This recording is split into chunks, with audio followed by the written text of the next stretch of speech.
Selamat siang, sekarang kita berada di depan Gunung Berapi Banda. Telah hadir di sini ada Bapak Kepala Dinas PU. Selamat siang Pak. Selamat. Kemudian hadir juga Bapak Reza. Beliau adalah pengusaha untuk diving atau selam yang ada di Banda. Kemudian juga hadir Ibu Mita. Beliau adalah pengelola Hotel Maulana yang kita kebetulan juga meminjam tempatnya di sini.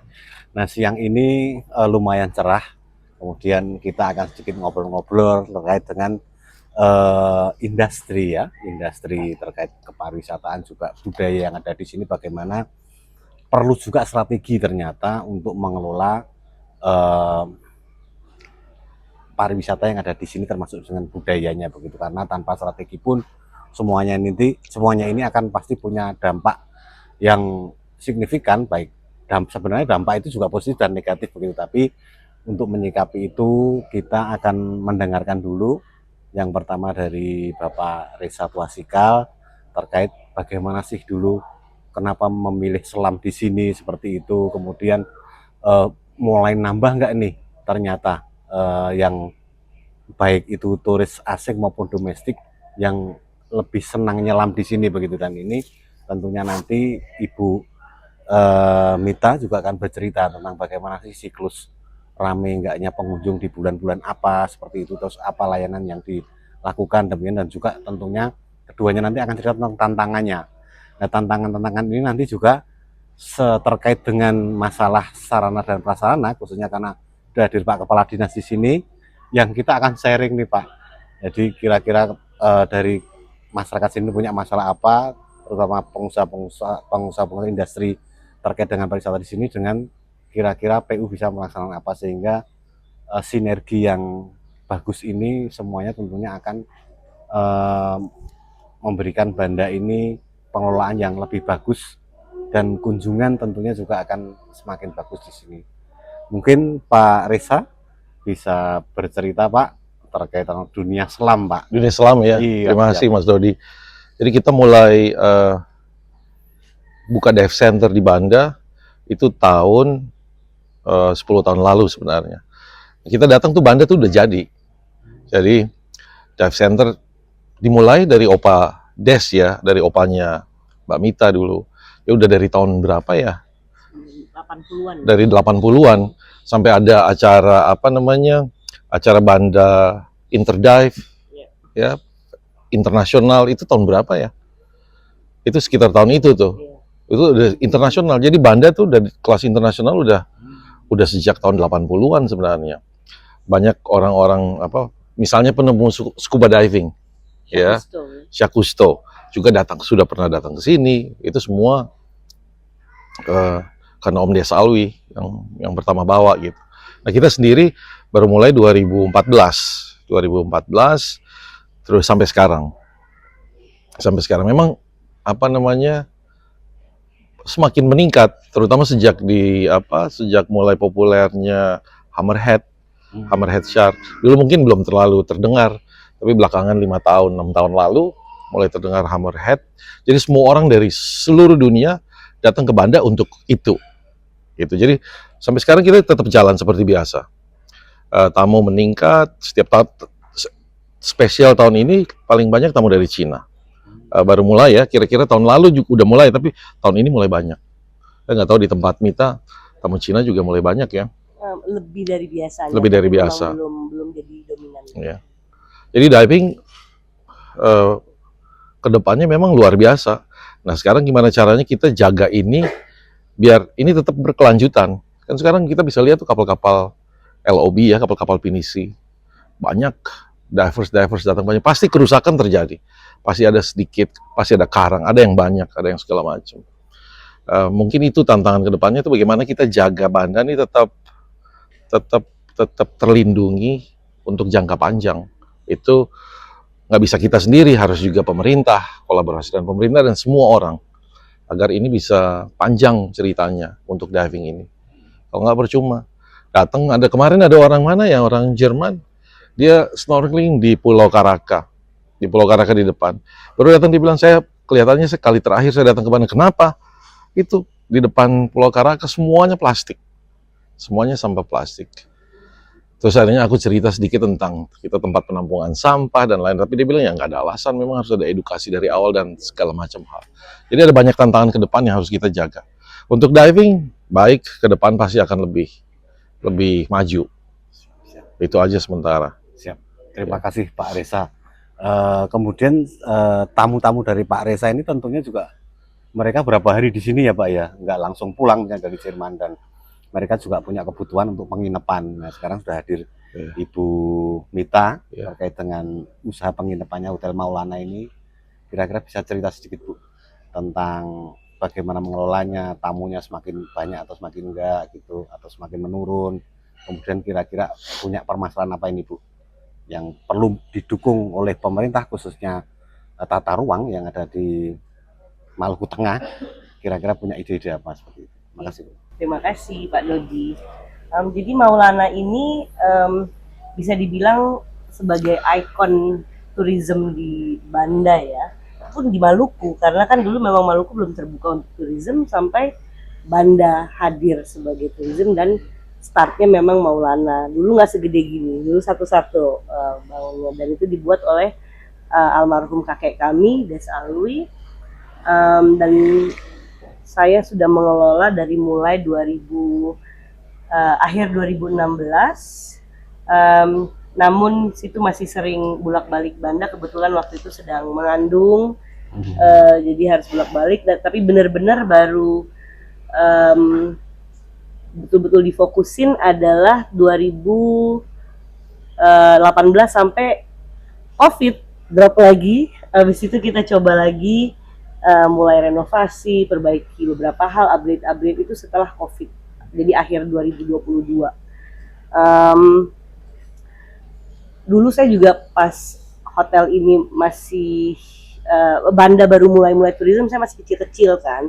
Dan itu hampir semua tamu yang saya ingat datang adalah WNA dari mancanegara, seperti yang tadi Pak Reza bilang, ada Kusto, ada orang-orang dari monarki di Eropa gitu kan, princess ini, princess itu, Mick Jagger, raja ini, raja itu, rock and roller ya, kayak seperti Mick Jagger dan semuanya.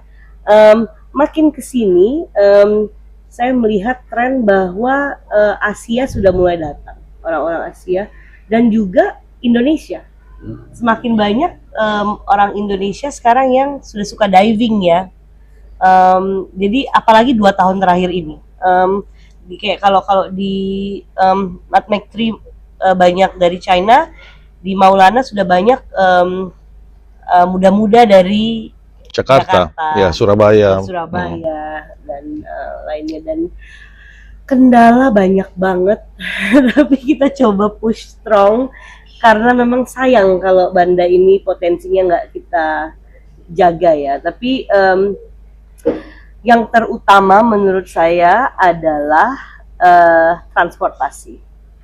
Transportasi memang sekarang sudah mulai lumayan banyak opsi, namun menurut saya opsinya belum maksimal, dan itu dari kualitasnya, dari jadwalnya, dan juga dari hukum alam. Terkadang cuaca kadang-kadang yang udah disediakan juga nggak bisa nembus gitu kan. Jadi memang seasonal di Banda sini. Nah, ada season di mana kita betul-betul rame sampai nggak bisa terima tamu. Itu di seluruh ya, bukan cuma Hotel Maulana ya. Ada juga di mana yang 1 tamu pun nggak masuk buat 1 bulan, berbulan-bulan gitu. Tapi karena itu kendalanya menurut saya transportasi. Contoh pesawat sekarang sudah ada yang reliable. Mereka selama mereka berperan sekarang memang belum ada cancel, tapi memang kecil, cuma 9 seat gitu kan. Jadi agak susah. Dan 1 minggu sekali. Nah kalau misal, tapi juga kita memang agak ngeri juga di Banda kalau misalnya kita ngobrolin transportasi yang skalanya agak besar, karena nanti kita kuantitas over quality juga itu agak susah, karena kita kan mau quality tourism bukan mass tourism. Nah jadi mungkin itu butuh bantuan pemerintah biar dapat formula yang pas itu, di mana tamunya ada bertambah, namun pertambahannya juga nggak merusak. Jadi kayak gitu. Terus kendala-kendalanya another kendala adalah SDM. Jadi sementara itu di Banda ini masih sulit untuk menemukan orang-orang yang bisa berbicara bahasa Inggris contohnya. Memang tentu seperti di Maulana, kami menerima lowongan kerja yang tidak bisa berbahasa Inggris, namun kita juga menyediakan kelas di sini. Pas lagi bulan-bulan sepi, staf kami, keluarga tim kami itu belajar bahasa Inggris, tapi kan ini belum keseluruhan. Jadi memang kita sedang menggarap suatu bersama dengan Universitas Banda Neira, lagi mencoba menggarap education field ya, study field di bidang pariwisata, dan semoga itu akan membantu SDM-nya. Kendala lainnya mungkin seperti air bersih. Terkadang kalau misalnya lagi ramai sekali di Banda, kita di rumah, misalnya ada 7 orang dalam rumah, itu beberapa mungkin kalau nggak sweet-sweetan nggak mandi hari itu. Untung kalau di hotel sih masih belum ada kendala itu, karena kita make sure ya, namanya juga manajemen. Namun kenanya di rumah, dan saya nggak tahu sebagai rakyat apakah itu juga kendala. Nggak terlalu banyak, sama sampah tadi sudah dibicarakan, tapi sampah ini lebar ya, mungkin kita bisa ngobrol nanti mengenai sampah. Mungkin itu aja dulu. Siap, terima kasih. Ya, terima kasih Bu Mita, Pak Reza. Jadi memang magnet Banda itu semakin kesini semakin tinggi. Ternyata menarik wisatawan domestik, kemudian yang dulu luar negeri hanya di subtropik Eropa gitu. Ternyata sekarang Asia juga mulai berkembang. Dan ternyata okupasi atau migrasi mereka ke sini itu juga menimbulkan berbagai permasalahan, Pak. Nah, untuk terkait dengan itu, tadi sudah coba kita petakan. Itu yang pertama ada masalah sampah. Nah, nanti bagaimana nih Pak? Ada masalah sampah, kemudian masalah air bersih, kemudian mungkin juga sanitasi dari septic tank penduduk, seperti itu. Kemudian sarana prasarana Pak, jalan-jalan itu apakah juga nanti ke depan kita perbaiki sesuai dengan dulu aslinya, atau bagaimana penataan ini. Mungkin Bapak terkait dengan ini sebagai tata ruang, Pak Kadis bisa menceritakan, sehingga ini akan menjadi sosialisasi. Kadang-kadang kita sebagai pemerintah itu karena ya mungkin sibuk, karena terlalu banyak di kantor atau apa, jadi mumpung ini Bapak bisa datang ke sini, kita lakukan sosialisasi, sehingga tidak hanya di lingkup berempat ini, tapi tentunya nanti melalui podcast ini semua masyarakat Banda bisa mendengar dan mengerti. Silakan Pak Kadis. Terima kasih Pak Dodi. Ini kayaknya sudah berubah dari skenario awal ini, karena rencananya nih saya yang jadi hostnya ini, tapi malah ditanya. Oke, tapi sebelum saya jawab sebagai orang dari Dinas Pekerjaan Umum, saya jawab dulu saya berbicara tentang orang yang datang ke Banda dulu. Kita lagi duduk di sini, ini di belakang kita kan puncak Gunung Api, Lewerhani ya itu ya namanya. Saya pikir tidak banyak tempat di Indonesia ini, kalau kita duduk di situ, kepala kita melihat gunung dari kaki sampai kepala, sampai ke atas gunung. Pantat kita ada di teras, kopi di sebelah kanan, pisang goreng di sebelah kiri, tapi kaki kita masih bisa di dalam laut. dalam satu waktu kita bisa menikmati ini. Kayak kemarin dari jam 8 sampai jam 10 saya sudah snorkeling di beberapa tempat, sudah naik ke gunung, kemudian kita ngopi di Perkutata. Tidak ada tempat mau di Bali atau di mana dalam 3 jam kita bisa menikmati itu semua. Itulah di Banda. Bagi saya itu yang sangat menarik di Banda seperti itu. Kita potensinya tadi saya disebutkan, mau budaya, mau. Nah, sekarang yang menjadi tantangan bagi kita sebenarnya tadi Pak Reza, Ibu Mitara, saya hanya membahas tentang infrastruktur. Kita sebenarnya perlu konsep penyediaan infrastruktur pada pulau-pulau kecil, bukan hanya Banda, pulau-pulau kecil tidak bisa disamakan dengan dataran yang luas seperti ini. Kita biasanya menganggap sama. Nah, di pulau-pulau kecil seperti Banda, apalagi yang Banda yang agak spesifik ini, tentu permasalahan isu tentang keberlanjutan, isu lingkungan itu menjadi yang utama. Bagaimana? Kalau di Banda ini masalah utama pasti air dengan sampah tadi, itu di infrastruktur. apa sih air kadang kita melakukan pembangunan ya, termasuk kita dari PU, justru kita merusak, mengganggu ketersediaan air. Contohnya, dulu itu mungkin sebelum jalan-jalan aspal penuh, kemudian drainase dengan beton itu, seberapapun hujan, seberapa lama pun hujan, sederas apapun hujan, tidak akan ada banjir karena semua meresap. Karena tanah Banda ini adalah tanah pasir yang semua meresap. Tapi ketika kita salah menetapkan teknologi yang kita pakai, cara kita pakai, kita buat drainase dengan ditutup beton semua permukaan aspal, jalan aspal, kemudian air dialirkan secepat-cepatnya ke laut. Yang terjadi kan ketika hujan dalam 1 jam saja, itu di seputar pasar sana kan sudah air tergenang semua. Itu karena kita salah dalam memilih konsep-konsep. Itu yang pelan-pelan rencana kita akan kembalikan. Terutama di Banda ini kan adalah air ini hanya tergantung di dalam air. Tidak ada sungai di Banda ini. Di seluruh kepulauan Banda ini mungkin tidak ada, kecuali di Banda Besar. Nah, tantangan kita adalah bagaimana menjaga ketersediaan air tanah tadi. Pertama dari ketersediaan dulu. Kita harus bagaimana? Kita pelan-pelan mulai merubah. Kita akan memilih misalkan kita tentang aspal dan kita coba teknologi bagaimana jalan yang kita bisa meresapkan air. Atau kalau enggak, kalau itu kita harus pakai aspal. Kita akan memperbanyak resapan-resapan. Semua drainase harus ada resapan-resapan di bawah jalan apa. Ya mungkin di Jakarta sudah mulai dengan sumber-sumber resapan. Atau kenapa Banda untuk menjaga. Nah itu pelan-pelan kita sudah istilahnya dari desain awal kita sudah menyiapkan itu. Kemudian dari masalah persampahan juga. Contohnya mungkin yang Banda ini sebenarnya tidak pernah punya TPA. 2010 itu TPA yang di depan rumah sakit yang sekarang itu kan ketika waktu itu Pak Des Alwi kan kakeknya ibu saya waktu itu kan mau ada sel Banda kan. Nah, kalau saya dikasih tugas untuk cari kira-kira di mana untuk sementara kita bisa buang sampah. Itu hanya lokasi sementara buang sampah saja. Tapi kesalahannya kita adalah kita tidak menindaklanjuti dengan membangun dan mendesain sebuah TPA yang. Nah, sampai tahun ini kita baru menyiapkan lahan di mudah-mudahan kalau dari Kementerian PU jadwalnya di tahun 2027. Rencananya 2026 mereka akan merevisi, desainnya akan direvisi, fisiknya 2027. Tapi kalau bisa dipercepat 2026 itu yang jadi. Nah, itu tadi. Kemudian ada banyak mungkin nanti kita bisa. Yang terutama mungkin yang perlu kita perhatikan dari tata ruang dulu, tadi Pak Dodi sampaikan tadi. Sudah ada Perda RT/RW Provinsi Maluku maupun Perda RT/RW Kabupaten.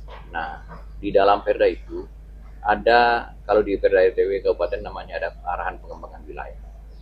Banda ini masuk dalam WP5, arahan pengembangan wilayah 5, wilayah pengembangan 5. Kalau di RT/RW Provinsi itu konsepnya gugus pulau namanya, arahan pengembangan gugus pulau 7. Apa yang mau dikembangkan ke Banda? Di situ disebutkan ada perikanan, perkebunan, dan pariwisata. Nah, 3 hal ini kadang tidak bisa berjalan secara sama-sama beriringan kok. Kadang masih sektoral, itu yang terjadi. Perikanan berjalan dengan dia punya konsepnya sendiri, perkebunan. Nah, tentu harus ada leading sektor. Nah, salah satu yang kemarin di dalam master plan Banda itu, leading sektornya misalkan ditentukan di daerah ini, misalkan wisata budaya. Jadi mestinya perikanan pun yang bagaimana bisa menunjang wisata, perkebunan pun bagaimana bisa. Itu yang mestinya kita lakukan dan ditindaklanjuti dalam tata ruang di sektoral ini seperti Ripardanya seperti apa. Nah, itu yang perlu kita. Saya salut dengan BPK lebih cepat malah dari Dinas PU maupun pemerintah kabupaten. Artinya sudah ada SK Bupati yang menetapkan tentang kawasan cagar budaya Kota Daerah Lama yang itu. BPK tahun ini sudah mau lakukan zonasi. Ini saya sudah langkah yang bagus. Apa yang bisa dilakukan? Nah, itu yang sedang dilakukan oleh pemerintah. Memang tantangannya sebenarnya di pulau-pulau kecil ini ya keberlanjutan isu lingkungan tadi yang harus kita. Itu mungkin gambaran secara Siap, terima kasih Pak. Mungkin Bapak juga langsung bisa bertanya juga selain menjelaskan mungkin perlu menggali Ya, dari teman-teman ini Pak. ya, tadi saya tertarik dengan permasalahan. Mungkin ada masukan bagi kita tentang sampah misalkan. Kira-kira sampah. Sampah ini kan yang terberat bagi kita ini kan sampah plastik. Kira-kira ada strategi apa? Misalkan begini, bisa nggak kita menggunakan sampah kemasan air minum yang paling banyak? Bagaimana strategi supaya tidak menggunakan itu? Misalkan bisa nggak BUMDes itu ya, atau mungkin hotel begini, kita memperbanyak titik-titik ini nih pengisian air. Kalau Dispenser. di luar itu kan orang bisa minum semua, ada dispenser yang bisa, bukan di dispenser, keran-keran yang bisa minum di ini, tapi airnya nggak tahu kita seperti mana, dari sumber atau dari mana, atau strategi apa itu yang perlu kita masuk dalam pemenuhan infrastruktur pada di Neira ini. Mungkin kita perlu dengar masukan dari Pak Reza. Kalau saya pikir gini, yang paling penting sebelum sampah, sebelum semua, itu harus ada satu studi dulu yang jadi dasar keseluruhan, studi daya dukung lingkungan, gitu. Jadi dari pemerintah bisa bikin satu studi daya dukung lingkungan sehingga kita tahu seberapa besar tempat sampah yang kita butuhkan, seberapa besar jumlah turis yang bisa kita tampung setiap tahun, seberapa besar kerusakan yang terjadi. Sesudah semuanya dihitung, baru kita dapat hasilnya. Dari situ baru kita jalan. Seberapa besar resapan, kawasan untuk resapan air hujan. Dari situ kan ada satu studi itu, studi daya dukung lingkungan namanya kalau nggak salah. KLHS, Kajian Lingkungan Hidup Strategis. Ya mungkin itu ya. Jadi dari situ baru kita tahu. Jadi kita tahu, oh kemampuan Banda nih hanya 1.000 tamu per tahun, 1.000 pengunjung per tahun. Oke, 1.001 mundur, jadi kayak orang naik haji, ada kuota. Sehingga kerusakan lingkungannya tuh minimal, daya tampung sampahnya juga pas, ketersediaan air bersih juga cukup. Karena kita kan akan hitung tuh, dengan air bersih seperti sekarang, kita bisa berapa orang yang bisa kita hidupi dari air bersih? Masyarakat pertama, sesudah itu baru pengunjung ya, pengunjung dari luar. Tapi kan masyarakat nomor satu nih, cukup nggak airnya? Kalau nggak cukup, harus bagaimana? Apakah ditambah seperti tadi kita bikin lagi embung-embung, ambil air diproses lagi, ataukah kita kurangin jumlah pengunjung? Kan itu. Jadi nomor satu yang aku pikir yang paling penting ya studi daya dukung lingkungan. Sesudah itu ada yang lain baru kita lihat dari situ. Oh jalan aspal perlu berapa? Oh pesawat bukan seminggu sekali tapi harus 1 minggu 3 kali. Kapal harus jadwalnya begini. Tapi harus ada satu studi yang jadi dasar. Kira-kira gitu tuh. Dan itu nggak terlalu mahal juga harusnya. Misalnya Bapeda bisa bikin atau mana mungkin 100 juta, 150 juta. Tapi kan kita udah dapat satu cetak biru. Itu yang aku pikir penting. Apa hotel harus ditambah misalnya? Atau kan enggak, hotelnya udah cukup gitu. Tapi apa yang ditambah? Kayak gitu tuh kira-kira. Tapi gimana, Mit? Kalau aku setuju bahwa studinya penting Sambil riset, jalan ya. Namun sambil berjalan kita kayaknya harus ada juga action ya. Kita contoh kecil aja, aku kayak sistem kayak oke, kalau kita nggak bisa ngerubah dunia, ngerubah diri sendiri aja dulu deh gitu kan. Start small dan mungkin ini bisa menjadi inspirasi. Contoh kayak di Maulana, kayak tadi Pak bilang, kita sekarang kalau udah lama sih dari mulai aku masuk, langsung kita kayak hotel pertama. Kurangin plastik itu ya. Kita bener-bener hotel pertama, restoran pertama yang stop straw plastik di Banda. Itu abis itu saya langsung jalan ngobrolin teman-teman punya resto, guys ini loh ada ini. Pernah coba pakai yang lebih organik kayak daun serai apa, susah, ribet dan kurang higienis gitu. Akhirnya kita pakai yang ini, besi gitu kan. Nah itu satu. Terus juga di kamar-kamar hotel, kalau orang yang nginep di sini kita nggak ngasih botol air mineral, bukan spesifik ada merek. Tapi semua kasih botol kaca, ada tempat refill, tamu bebas mau refill, jadi water is free. Menurutku water harusnya free ya, hak asasi manusia untuk dapat minum. Jadi di sini gitu kita terapkan itu. Lalu untuk F&B kita di restoran kita kita coba segimana mungkin makanan yang ada yang kita sediakan adalah tradisional otentik maupun kalau misalnya western yang gourmet dan kebanyakan buat sendiri di sini sehingga mengurangi penggunaan bahan-bahan yang dibeli di plastikan gitu kan. Jika ada plastik-plastik, tim kami sudah ngerti cara milah. Jadi kita ada sistem pilah-pilah sampah di sini yang mana nanti kita sumbangkan ke tempat-tempat pengelolaan bank sampah gitu. Yang mana mereka kan ada yang bisa menjadi renewable energy, ada yang bisa mereka kompres jual ke sana. Dan kalau misalnya setiap rumah, setiap industri diterapkan hal-hal ini, kalau memang nggak ada conscious, ya diregulasiin, tapi diwajibin, karena memang harus wajib, nggak bisa kendor lagi, karena sudah berapa kali kita lihat sendiri yang kayak contoh sampah-sampah yang di Pulau Karaka, dulu tuh masih bisa, oh itu bukan sampah dari Banda, itu kiriman lewat di selat karena ada angin timur, karena angin barat, sampahnya baru banget, kelihatan itu Indomie baru dibuka, ya kan. Ada juga beberapa orang-orang di sini yang masih, sorry to say, buang sampah ke laut. Oke, education adalah suatu hal yang penting, dan juga kebiasaan. Kan ini memang nggak bisa dipungkiri, emang benar zaman dulu semua orang buang sampah di laut karena memang dari daun bungkusnya. Kita beli nasi kuning dari daun pisang bungkusnya, bukan dari kertas minyak yang dibuang. Jadi ya kebiasaan itu kan. Kelapa muda buang. Ini sekarang kalengan, Coca-Cola buang, iya. segala macam. Belum yang itu, yang plastik gelas itu, gelas plastik yang paling kacau itu. Oh ya, di Maulana kita kan sudah pilah-pilah tuh. Jadi kalau misalnya di setiap rumah, setiap industri kita wajibkan, mungkin ini akan membantu yang tadi Pak Nanang bilang rencana mau bikin TPST. Karena kalau misalnya sekarang kita punya TPST, tapi sampahnya masih tercampur semua, sampai di sana siapa juga yang mau? Ya. Dan itu juga nggak higienis, nggak sopan lah. Kita juga dari rumah kayak, masa kita mau sih orang iniin sampah kita yang sampah kita. Iya kan, kadang-kadang juga yang punya baby popok lah, belum yang kewanitaan, ya kan. Jadi maksudnya dari rumah tuh diwajibin dulu dipisah, sampah yang plastik mana, sampah yang kertas mana, yang organik mana, yang nggak bisa diapa-apain yang mana.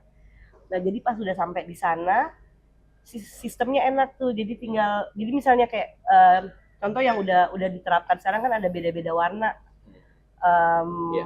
Pilah-pilah ya, pemilahan kan tempat sampahnya. Jadi sampai di sana orang udah tahu, oke yang merah kita buang di sini semua, sampah limbah gitu kan. Yang di sini buang semua.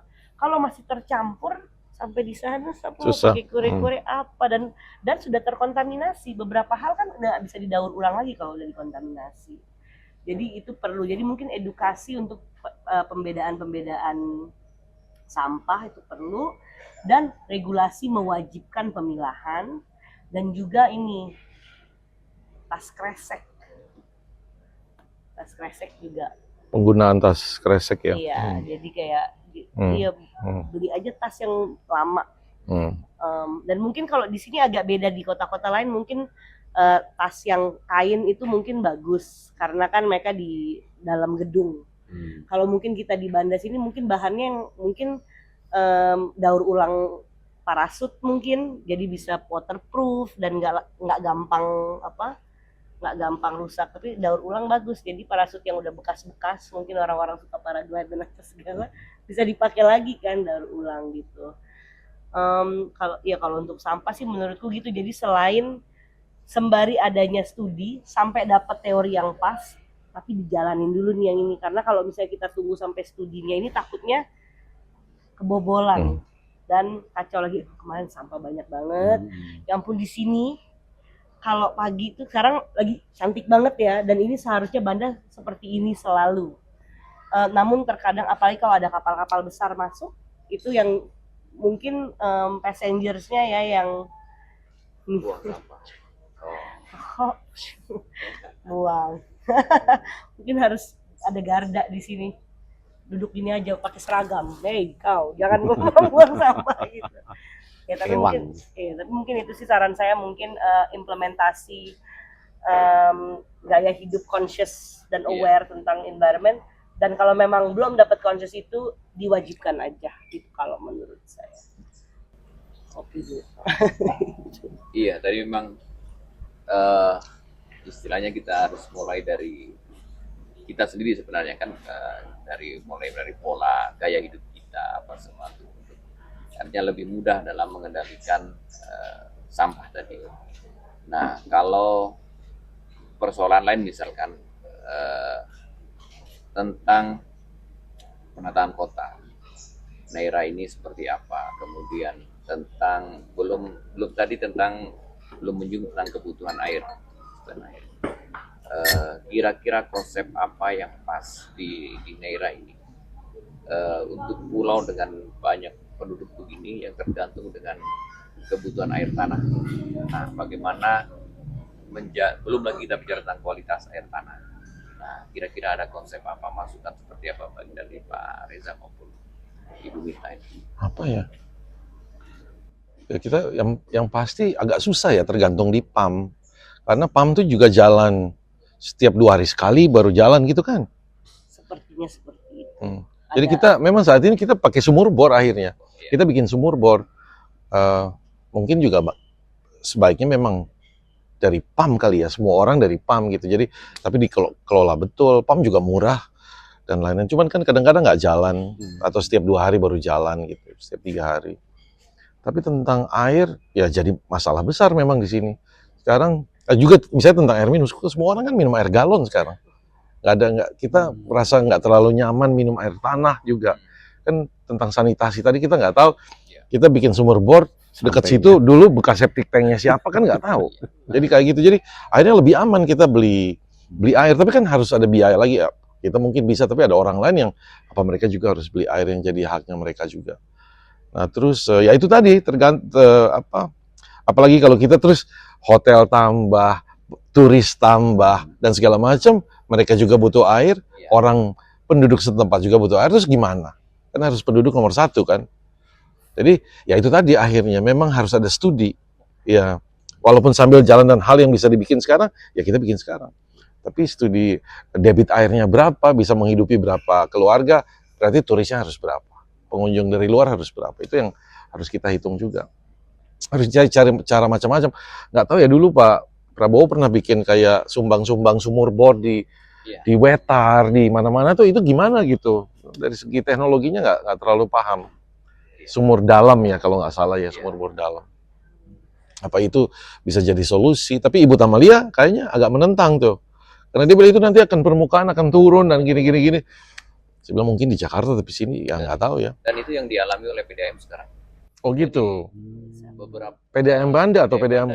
Oke. Masohi juga, kalau Masohi itu malah sudah kering beberapa sumur bor karena memang terlalu banyak bebannya.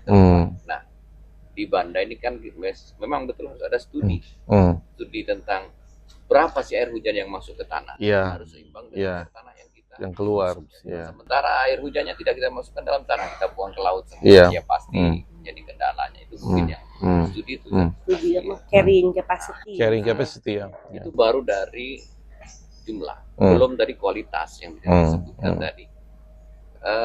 Hampir semua sapi tank di masyarakat sini resapan langsung di dalam tanah. Tidak ada yang kedap kan. Mungkin ke depan untuk menjaga ini ya harus selain TPST, Banda itu butuh IPLT pengelolaan. Jadi sapi tanknya kedap, ketika penuh disedot, diolah di IPLT, setelah memenuhi syarat untuk dilepas ke tanah ya baru. Jadi septic tanknya itu kedap ya, dia bukan dinetralisir baru masuk tanah. Enggak ya? Ya, tapi memang ada ya, fabrikasi kan sekarang sudah. Iya. Jadi kalau di rumah sakit kan ada IPAL yang sudah jadi keluar sudah dalam bentuk air yang bisa dibuang ke tanah. Tapi kalau yang sedang dilaksanakan sekarang ini kan ada yang dari Kementerian Perumahan Rakyat, ada mungkin mudah-mudahan bulan Oktober sudah bisa mulai berjalan di beberapa di Nusantara di pasar ini. Penyediaan itu tadi septic tank yang kedap tadi. Nah, mungkin kendalanya harusnya segera ditindaklanjuti dengan penyediaan IPLT-nya. Karena nanti kalau kedap begitu Penuh mau buang kemana? kemana? Iya. Nah, itu jadi masalah juga, iya. Jadi kita perlu menyediakan satu yang terpadu di TPST dengan di PLT tadi. Dan itu harus duluan sebelum ini. Iya. Ntar kalau ini pun sana belum ada. Ya mudah-mudahan harus Iya. tahun depan sudah harus. Iya, benar benar. Biasanya Iya. kan itu kapasitasnya Iya. mungkin 3 tahun itu penuh. Oh, 3 tahun kira-kira itu ya. Iya. Iya. Kalau ya mungkin juga teknologinya agak mahal, tapi mungkin ya investasi yang dibutuhkan juga ini tadi yang Oh, desalinasi air. iya mungkin, Oh, tapi apa mungkin dalam namanya? skala kecil, mungkin khusus untuk industri contoh. Reverse osmosis atau apa itu ya? Atau diwajibkan industri yang mau menggunakan air harus menyediakan Air bersih Iya. sendiri. air Oh, bersih. mahal. Dan Nanti tidak dibantu tuh sama pemerintah tuh Iya. pahalnya ini. Bantu Pananang. Iya maksudnya seru sih kalau kayak gitu. Itu bisa masuk Balai Pelestarian Kebudayaan nggak dananya? Nggak bisa ya? Lain ya? budaya laut. Budaya laut, oh iya. kita kemarin dengan balai bahkan sempat diskusi untuk menjaga air tanah di Banda ini. Kan setiap benteng, setiap komplek rumah, Oh iya. kan ada pasti ada sumur Iya. yang sudah tidak Iya. digunakan. Iya. Kita ada 2 ide. Kita manfaatkan sumur ini yang sudah ada itu untuk melayani masyarakat yang ada di Kayak Belgika aja kan? Kayak Belgika kan Iya. di tengah itu kan? Water tank. Tinggal ini diatur gimana caranya kayak Pak Nanang bilang. Ya, Hmm. atau bisa enggak kalau kita sudah terlanjur membuat jalan dan drainase yang tidak merusakan air itu. Air drainase itu kita alirkan di sumber-sumber tua tadi. Tapi memang perlu itu kan baru dari awal. Artinya bisa enggak ini dilakukan pada objek-objek Jakarta. Iya, Raya. iya. Artinya kemarin sempat di waktu Zoom meeting itu kan kita ada usul itu. Nah, itu yang ya memang perlu studi. Terus apa tentang tata ruang? Belanda ini kan dia udah ada tata ruang dulu ya, Belanda yang dan itu yang membuat orang tertarik datang ke sini.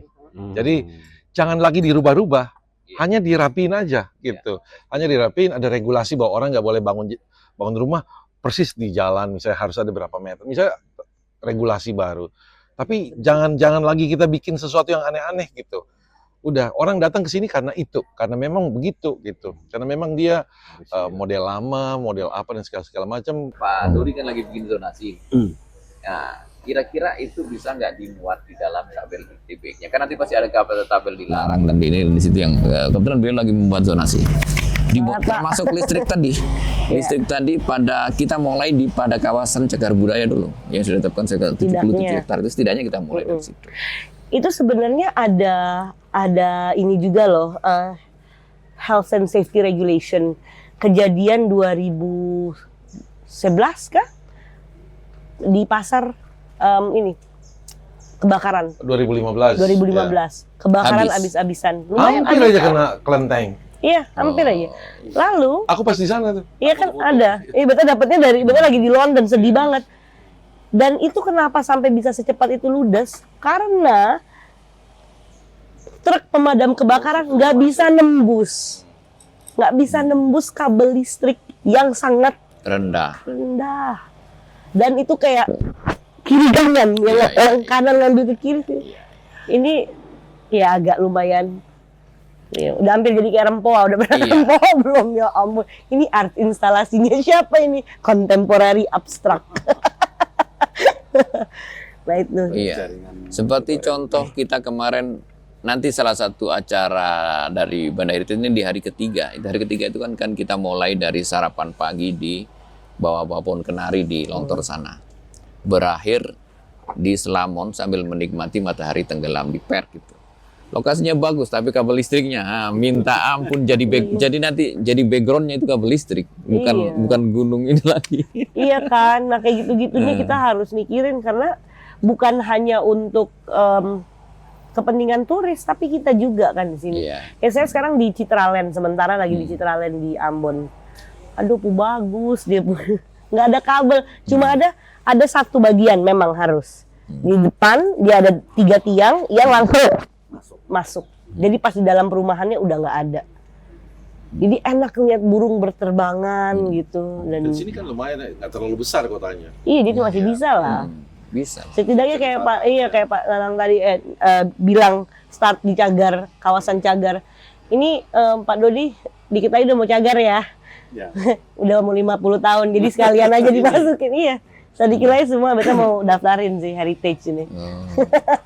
Udah 40, udah mau 40 kan, jadi 10 tahun lagi udah bisa nih. 50 tahun kan ya? Daftarnya ke sini. Daftarnya ke sini, iya. Kayak yang di Semarang hotel itu lucu banget. Yang pas di kota tuanya, kecil aja padahal dia. Udah termasuk heritage. Kawasan kalau kota. Nah, kota lama Semarang, kota tua Jakarta itu kan sudah di bawah Iya. tanah semua listriknya. Iya. Dan ini hotelnya. Bisa Pak diatur di sini. Iya. Termasuk dulu di Sangiran itu juga orang mau buat rumah. Ketika IMB kan dia masukin online tuh. Ada satu tombol rekomendasi. Ketika diklik itu nyambung ke kantor kita. Sudah belum? Kalau belum itu kliknya itu nggak bisa. Berhenti di situ. Harus ada rekomendasi yang Sudah tapi Scan. belum. Gimana Pak? Sudah tapi belum. Pak Jokowi.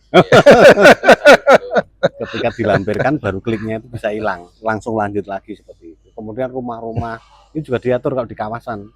Seperti kalau di Borobudur, kawasan Borobudur itu rumahnya kan hampir sama Pak. Bata-bata di depan, fasad. Iya. Itu ya peraturan daerah ya. Daerah. Bagus, Pak Nanang ya. cakep. Iya.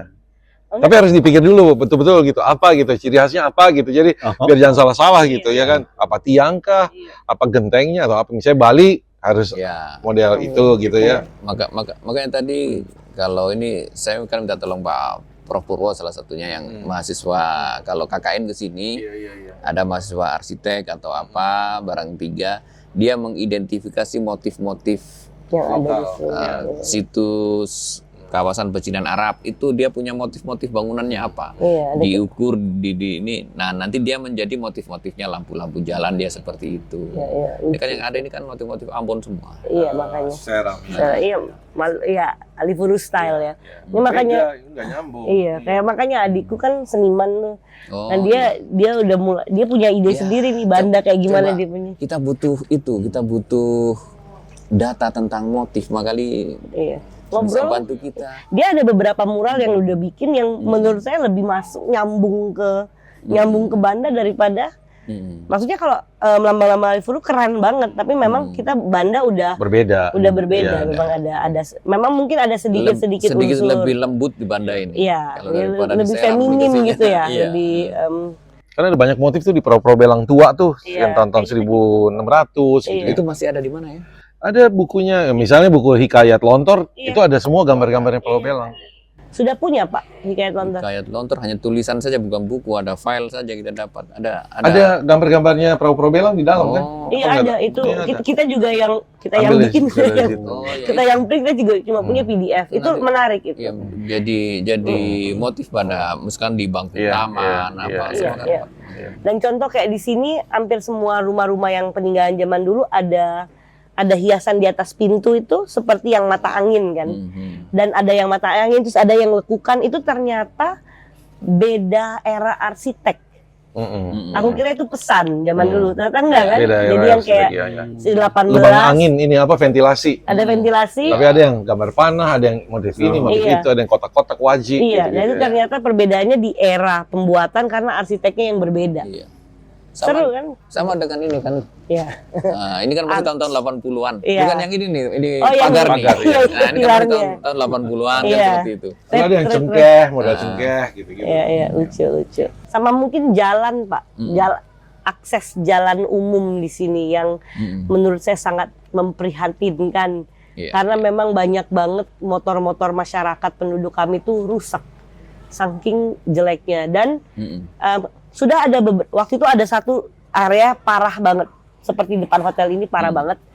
Dulu waktu itu ada di depan, di belakangnya SMA. Sekolah SMA, depan apotek juga. Itu jalan orang sakit jalan susah banget. Nah, tapi sekarang udah dibuat, jadi bagus. Nah, tapi ada beberapa area memang masih menurut saya terbengkalai, termasuk di area tourism ini. Jadi dari mulai hotel ini, dari mulai pelabuhan sampai ke ujung adalah mayoritas dive center dan hotel-hotel internasional, skala internasional yang ada di Banda. Dan jalanan kita itu yang paling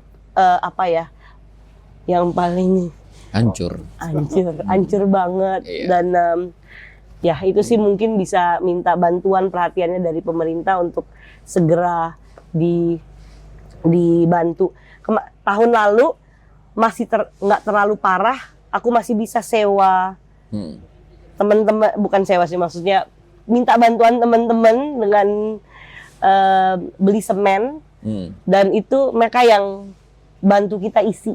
Tapi ini situasinya sudah nggak memungkinkan untuk kita tabur semen, dan ya mungkin bisa coba dibantu. Dan sorry, satu lagi tadi Pak Nana bilang TPST-nya sampah terpadu di 2027. Semoga seperti apa bisa kita majuin fast forward, karena 2027 itu di bawah apa Pak Nana? Di bawah kementerian apa? di Kementerian PU sama. Oh, PU. Nah, tapi nanti rencananya dari, kalau dulu BPPW tapi sekarang namanya tahun ini BPBPK. Kebetulan yang mengundang kita untuk rapat hari Rabu juga BPBPK. Itu di bawah Kementerian PU. PUPR. Ya, oke. Ya. Semoga bisa dipercepat. Mudah-mudahan. Amin. Tentang pelibatan masyarakat dalam, misalnya ketika pemerintah membuat satu kebijakan gitu, ada baiknya masyarakat terlibat lebih, porsinya lebih besar kali ya. Karena sebelum-sebelum kan kadang-kadang cuma 1-2 orang. Tapi kalau itu lebih luas, aspirasi masyarakat tuh bisa lebih komplit gitu. Lebih komplit didengar, jadi kedepannya bisa lebih, udah nggak ada yang protes-protes lagi lah, akan aman, smooth dan lain-lain. Pasti kita dukung, apapun pasti kita dukung. Cuman pelibatan masyarakat kali yang harus lebih nomor 1 gitu. Ya. Jadi juga trust-nya juga ada kan? Trust-nya juga ada. Kayak contoh kemarin sudah mulai membaik. Contoh yang Bappenas kemarin lebih banyak lagi. Ada 14 kali. Iya, mungkin bisa lebih banyak lagi, tapi memang ruang rapat di sini juga agak susah. Tapi itu sudah mulai membaik. Memang banyak trust issue di sini kan, jadi memang harus dirangkul. Terutama ketika perencanaan di Bapeda misalnya.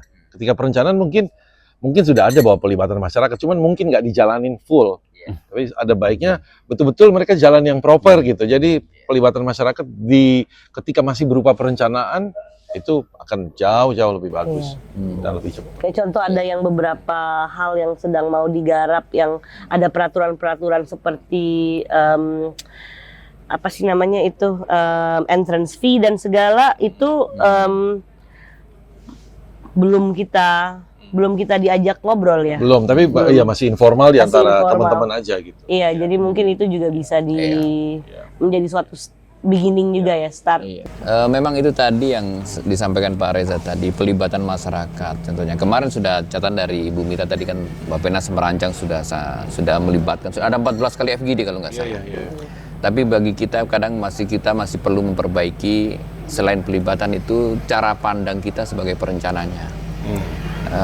Semakin jauh kita melihat Banda, semakin kabur pandangan kita tentang Banda, kan begitu. Alangkah bagusnya kalau pandangannya itu seimbang. Cara pandang kita bukan hanya bagaimana kita enak ke Banda, orang luar enak ke Banda, tapi bagaimana orang Banda enak. Nah itu yang masyarakat number one lah. Nah itu mungkin yang perlu kita tingkatkan mungkin di situ. Itu nanti catatan.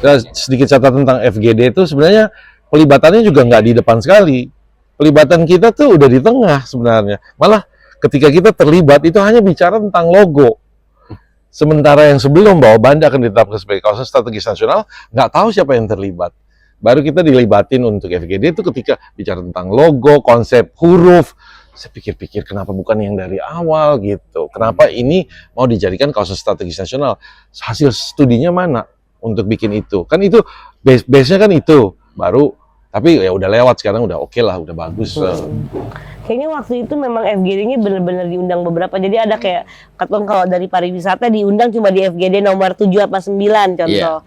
Tapi ada beberapa yang diundang nggak full. Kayaknya nggak pernah. Jadi masing-masing. Jadi mungkin karena memang pengen langsung fokus gitu. Cuma makanya kadang-kadang beberapa takajo, kaget juga. Kurang sinergis jadi. Langsung ngomong logo, ini kapan ngomong awalnya gitu. Cuma beta kebetulan ada di beberapa, jadi ada beberapa yang tahu, nggak semua tapi bukan cuma pas logo untungnya. Jadi tapi ya itu nggak semua kan. Tapi ya karena mungkin Banda ini kecil, semua ini kan rumah. Jadi mungkin semuanya tahu semua. Jadi ngerasa kalau nggak diterlibatkan Sebenarnya cukup dari diwakili aja ya siapa gitu ya. iya. Kayak Mita dari awal gitu. Ibu Iya, ada Tamalia beberapa. juga dari awal. Iya, ada beberapa yang memang dari awal. Tapi memang ada 1-2 yang mungkin tapi mungkin kayak misalnya kita nggak ada seseorang yang nggak terlalu tahu tentang perikanan, ya mereka juga nggak diundang. Sepertinya lebih spesifik seperti itu ya. Iya. Which is not bad juga sih, biar fokus. Tapi ada beberapa yang memang ruang lingkupnya lebih. Contoh misalnya kita diundang sebagai pelaku pariwisata. Tapi kan seperti Pak juga tahu sendiri, kita juga pelaku budaya, pelaku bisnis ini kayak gitu kan. Jadi ya mungkin itu sih. Semua pengen diundang. Dan ini udah panas. Ya panas, enak sih matahari. Ya baik, terima kasih. Terima kasih Pak Dodi, Pak Ada Nanang. beberapa yang kita simpulkan Pak, supaya memperkuat ya. Ya. Yang pertama tadi adalah carrying capacity, itu juga Studinya. perlu dilihat juga apakah nanti harus memang ada inden atau harus reserve dulu, pesen dulu supaya ke sini. Mungkin bisa yang harian datang pagi, sore harus pulang seperti itu. Kemudian yang kedua terkait sampah tadi juga menarik, bagaimana pengelolaan itu bisa sinergis. Memang sampah itu dari diri sendiri Pak. Jadi mulai kita belanja ke toko itu, barang yang mau kita beli itu apa dulu nih, bungkusnya gitu.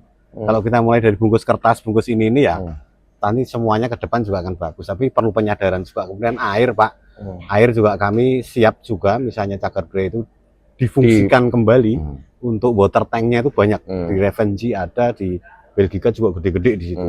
Itu bisa juga dimanfaatkan kembali. Kemudian tata ruang memang bagus sekalian, kalau memang jadi kawasan kita akan tata juga ada modernitas, tapi tidak merusak yang dulunya. Jadi semuanya kabel di bawah seperti itu, pipa-pipa dan lain tidak tampak itu seperti kota lama dan kota tua di Jakarta.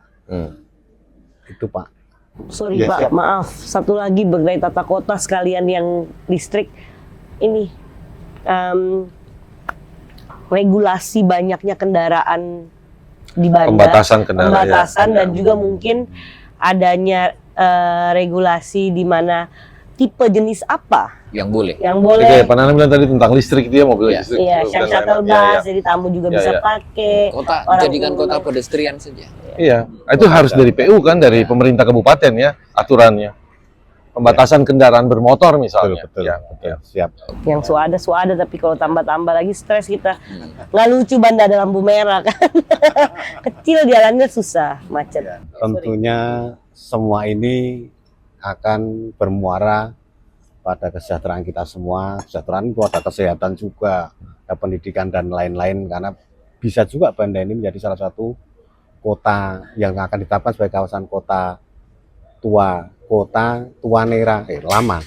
Kota Nera lama ini menjadi percontohan juga bagaimana ketika teknologi dengan tradisi itu bisa menjadi satu.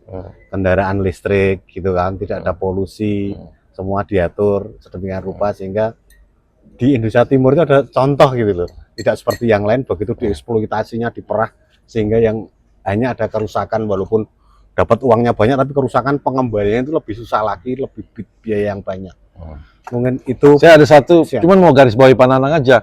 Jadi semua pembangunan yang kita bikin ini bukan untuk turis, bukan untuk siapa, untuk masyarakat first. Siap.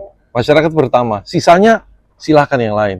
Air bersih, transportasi, kesehatan, tempat sampah. Itu karena untuk masyarakat, kita yang bayar pajak, kita harus dapat itu. Jadi itu aja sih. Ini- Pasti dia mau tambah lagi. Iya, tambah soalnya ini unik nih. Ini pas. Siap, siap. Jadi ada beberapa waktu itu terkesan ada kontradiksi antara pelaku wisata dan orang-orang yang tidak merasa mendapat manfaat dari pariwisata.